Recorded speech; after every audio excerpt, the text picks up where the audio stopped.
નમસ્કાર દર્શક મિત્રો, બોટાદ દસ્તક ન્યૂઝમાં આપનું હાર્દિક સ્વાગત છે અને હું છું પાયલ મકવાણા। આપ જોઈ રહ્યા છો બોટાદ દસ્તક ન્યૂઝ અને હવે પછીના સમાચાર વિગતવાર। અડાલજ નજીક એસટી બસનો અકસ્માત। અમદાવાદથી બેચરાજી જતી બસ અને ટ્રક વચ્ચે ટક્કર, મહિલા કંડક્ટર સહિત 6 મુસાફરો ઘાયલ। અમદાવાદથી બેચરાજી જતી ST bus number GJ18Z7527 Adalaj ગામ નજીક અકસ્માતનો ભોગ બની છે। ઝુંડાલથી બાલાપીર સર્કલ તરફ જતા રસ્તા સિમેન્ટના ગોડાઉન પાસે બસે ટ્રકને ટક્કર મારી હતી। બસના ડ્રાઈવર મેહુલ કુમાર સુરેશભાઈ પટેલે અચાનક બ્રેક મારી હતી। આ કારણે બસના મુસાફરો અસ્તવ્યસ્ત થયા હતા। કંડક્ટર હસુમતીબેન ચૌધરી બુકિંગ કરી રહ્યા હતા, તે દરમિયાન તેમનું સંતુલન ગુમાવી નીચે પડ્યા હતા।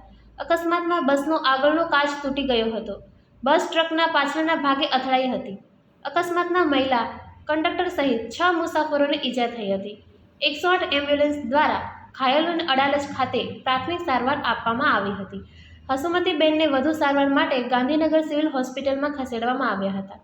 એક્સરેમાં તેમના ડાબા હાથમાં કોણી અને ખભા વચ્ચે ફ્રેક્ચર જણાવ્યું હતું। તેમને વધુ સારવાર માટે પરીખ હોસ્પિટલ મણિનગર ખાતે ખસેડવામાં આવ્યા હતા। હાલ તેમને ઓપરેશન માટે દાખલ કરવામાં આવ્યા છે।